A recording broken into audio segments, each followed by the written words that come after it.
Hello, what's going on YouTube? This is Jay Money here, and I just got a job yesterday, which is pretty cool. And it's actually, I actually love how I got this thing because, like, the woman already immediately wanted to hire me upon me greeting her and shaking her hand and shit because, I said one thing, and it's in the security department, she said that, that I remembered her, some shit like that. I don't know what it was, but all I did was recall seeing her earlier that day. But she said out of 30 years, she has not once, nobody's blew her out of the water like that to where it's just like, oh, that I remember her, but she doesn't remember me kind of thing. I don't know, it's weird. But apparently that's incredibly important to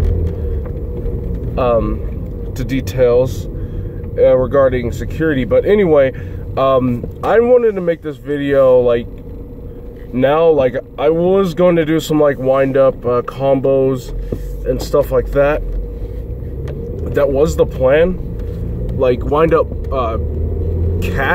wind up bat and rescue cat combos one day, and then some fucking some test hands another day. But this I really have to address, and that is regarding the new end of match procedure rule change and all that good stuff. And now I know a lot of people already discussed their distaste for it, and I just want to give my 2 cents on it. I want to, look at both sides of the coin and all that good stuff. So, for one, looking outside in, can this easily be abused? Yes, it most certainly can, because at this point, it would encourage, there's too many variables to determine if your opponent is slow playing or whatnot. But for starters, I'm just gonna say there's only 2 types of people that are actually happy about this change: judges and Trickstar players. There's even some Trickstar players that don't even agree with this rule change because of how absurd it is and how in favor of burn it really is. But anyway, for those of you who don't know, what is the new change to the end of match procedure? Well, the old end of match procedure, how it worked, it depended on what tier event you were in. If you were at a tier 1 or tier 2 event. If you were at a tier 1 event and time was called, both players were allowed 2 turns each. They say 3 turns, but when time is called, the player's on turn 0, so it's really 4 turns. But you go 0, 1, 2, 3, and yeah, after that turn, match is decided based on who was leading in life points. Now, at a tier 2 event, it was 5 turns, so both players got 3 turns each. And that was good, although it made matches last a little bit, actually a lot longer. It kept to the core of the game, and that is winning through skill, winning by outplaying your opponent, winning through player-to-player interactions. With this new change, now when time is called, whoever's turn it's on finishes their phase. The game ends on after the turn player's phase that they are currently on when time is called will end.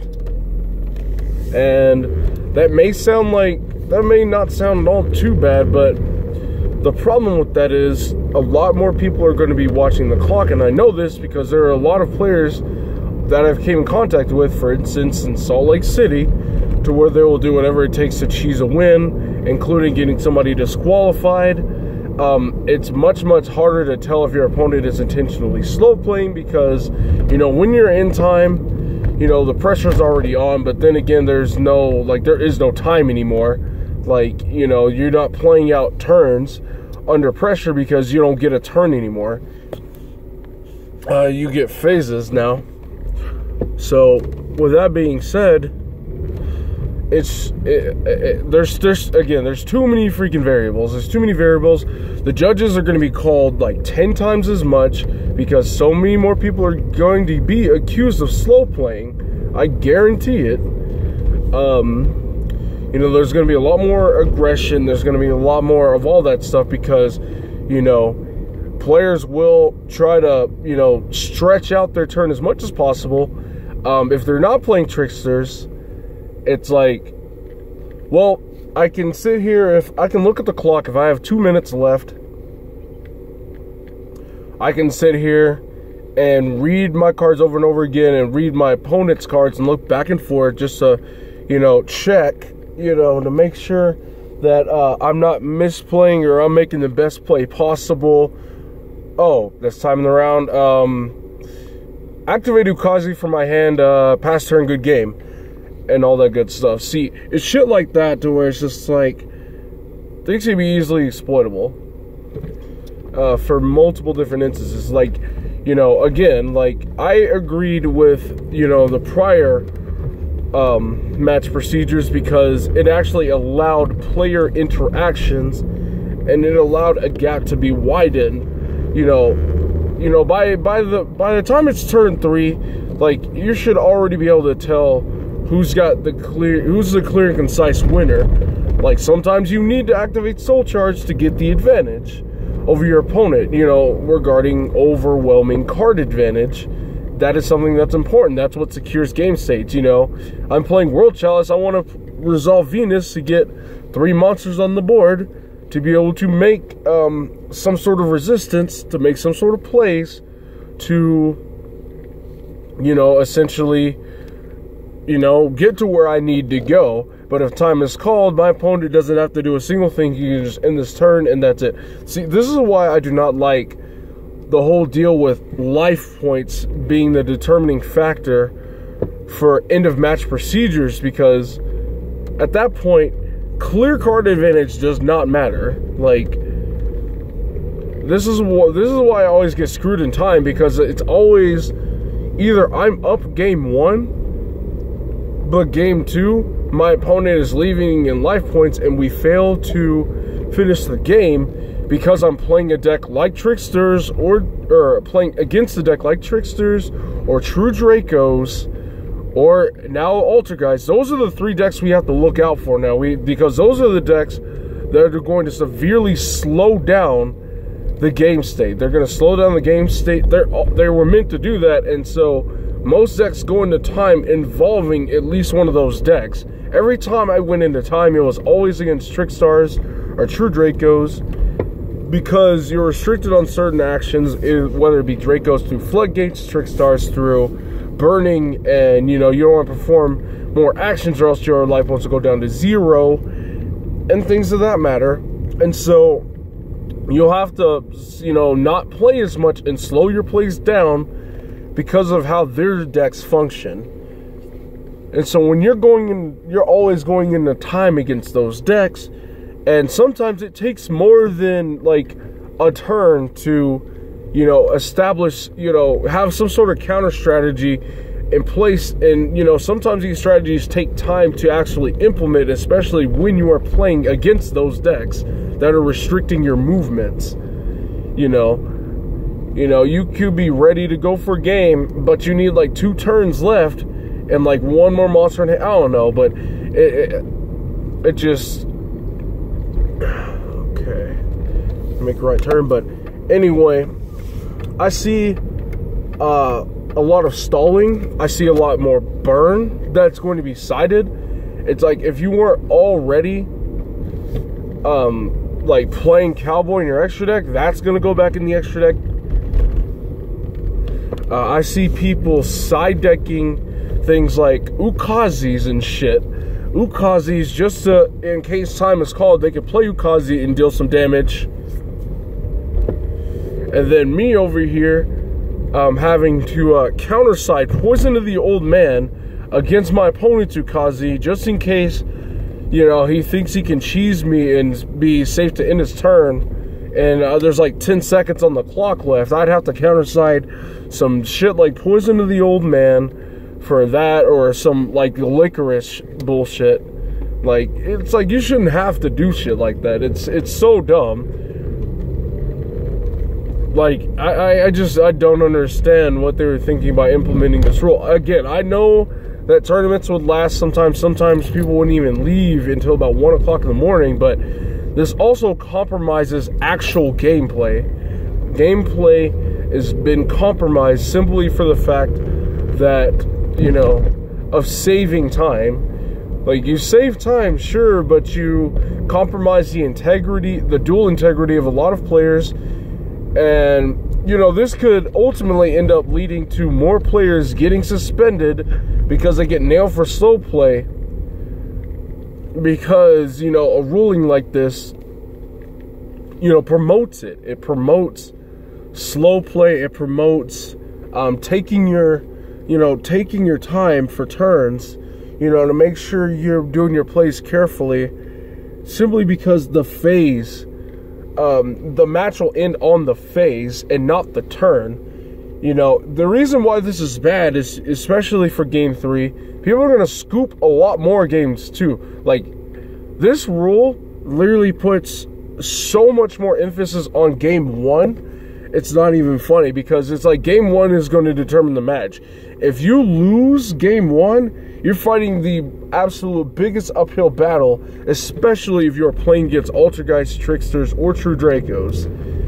And, you know, you could easily be in a losing state, because games two against those decks take the most time, you know, because when it comes to siding and slowing decks down and trying to, you know, have these micro interactions to, you know, with these card advantage trade-offs to try and get the edge over your opponent without screwing yourself in the process, it's common and it's important. You know, games two takes so long simply because of the fact that you know, there's no room for error if you lose Game 1. If you lose Game 1, you may as well hang it up for the match, because the time it gets called Game 2, you might be screwed. Like, so many of my matches are determined off of time, and that's because every time I play against these decks, I'll end up going first, and I will end up paying some life points for Venus and shit, you know, so I can establish a board, so then my next turn, I actually get a battle phase, and I can, you know, at least do something, do some damage. Like, most decks do not play cards that deal effect damage, because dealing battle damage is where it's at. Establishing heavy monster boards is where it's at. And I don't know if that's to punish those particular decks, or I don't know.